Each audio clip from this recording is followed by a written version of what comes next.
Yesterday, when I was looking at the articles, there were a lot of people questioning why Ecuador tore up the asylum they had for Julian Assange.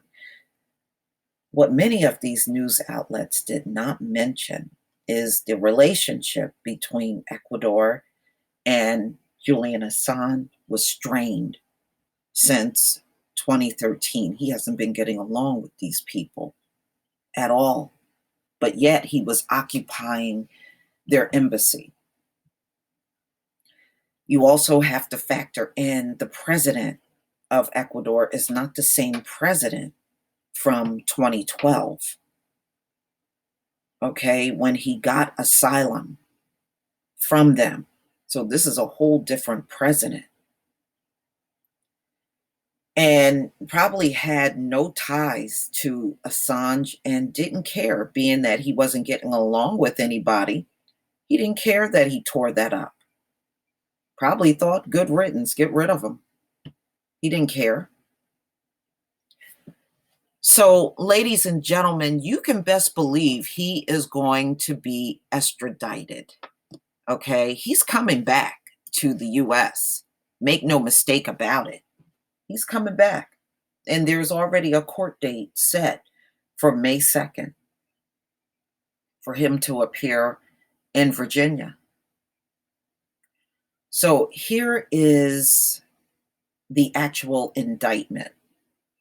And it was filed a year ago, over a year ago. It's March 6, 2018. And this was in the United States District Court for the Eastern District of Virginia, United States versus Julian Paul Assange. So it was a grand jury indictment that was handed down.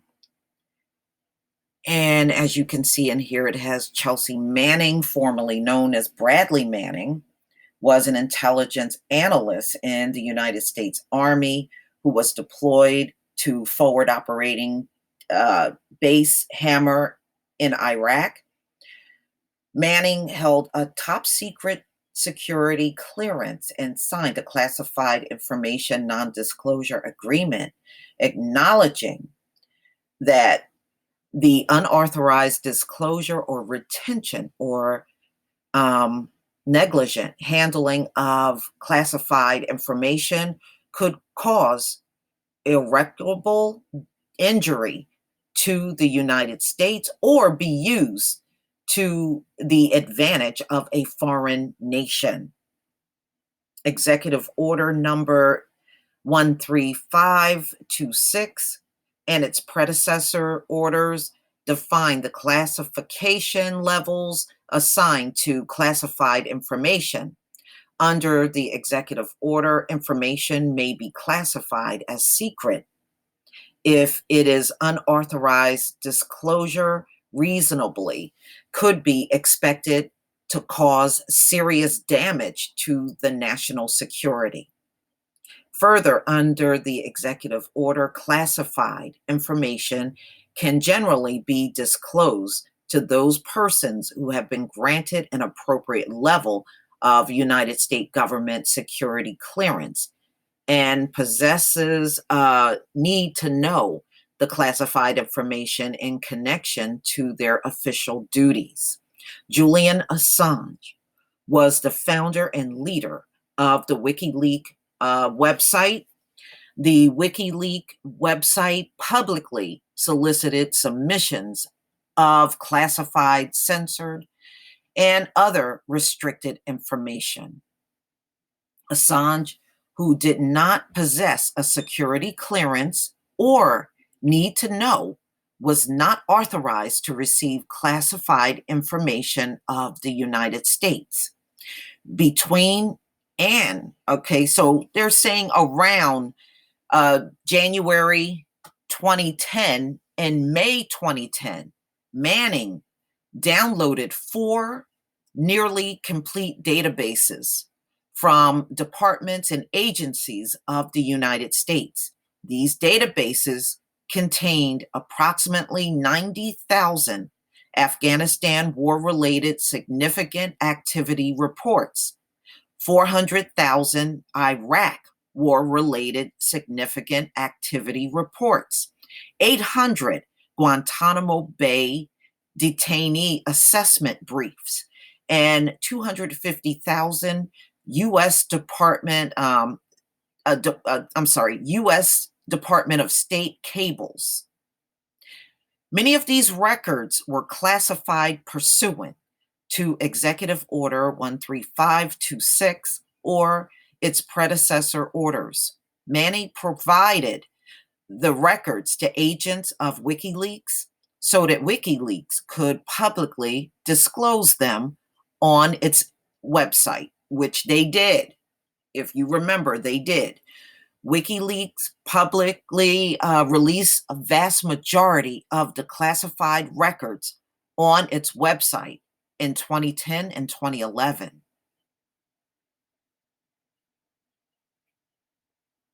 Wow, this is deep.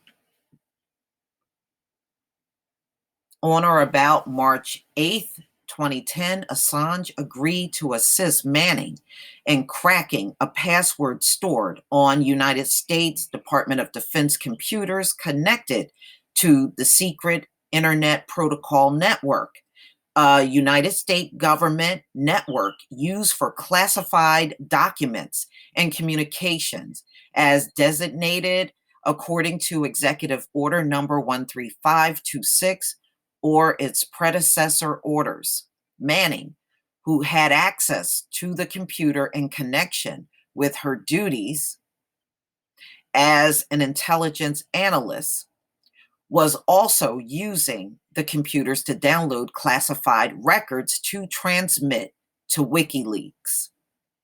Army regulations prohibit Manning from attempting to bypass or circumvent security mechanisms on government-provided information systems and from sharing personal accounts and authenticators, such as passwords.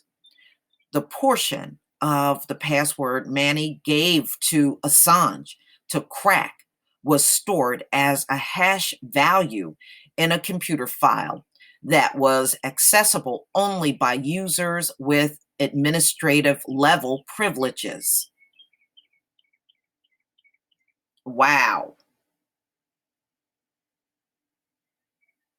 Manning did not have administrative level privileges and used special software, namely Linux operating system, to access the computer file and obtain the portion of the password provided to Assange. So these two are just hacking all over the place. Cracking the password would have allowed Manning to log onto the computers under a username that did not belong to her, such as Measure, would have made it more difficult for investigators to identify Manning as the source of disclosures of classified information.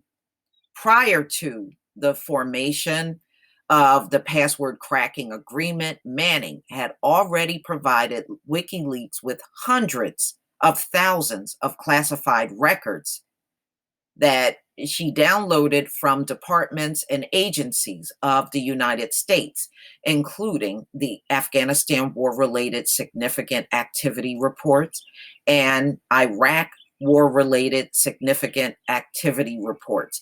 That is scary. And let me tell you why, y'all. If another war breaks out and somebody decides to hack, they can tell the whereabouts of where the army is, and they can literally be wiped out by your enemy. This is very dangerous. I want all of you enlisted subscribers to listen to this. These folks could have easily given up where you were, and you could have been wiped out. You better be glad this was Afghanistan and Iraq, where they didn't have the army or manpower to do it. Now, if it was somebody like Russia or China or a big nation with nukes, they would have been able to do it. Find your location and just wipe you out.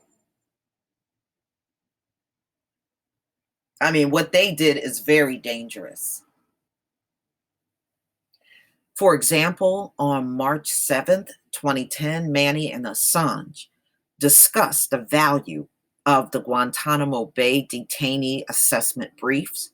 And on March 8th, 2010, before entering the password cracking agreement, Manny told Assange that she was throwing everything she had if JTF, GTMO at Assange now.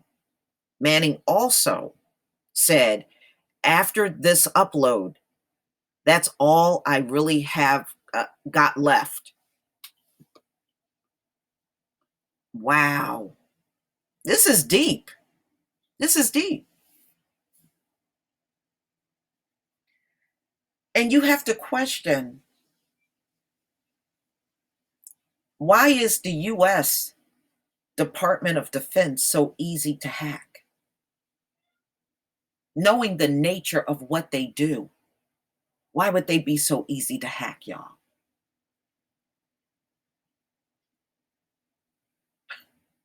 To which Assange applied, curious eyes never run dry, in my experience, following this between March 28th, 2010 and April 9th, 2010. Manning used a United States Department of Defense computer to download the U.S. Department of State cables that WikiLeaks later released publicly. So they were stealing the information and putting it on the internet.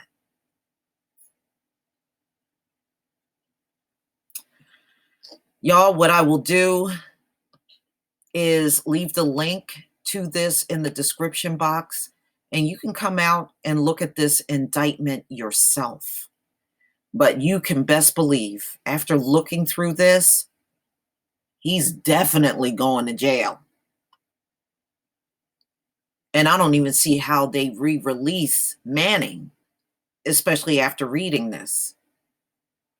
But please tell me what you think, ladies and gentlemen. Please leave your comment and subscribe. Don't forget to hit on the notification bell, and I'll see you on the next video. Peace, family.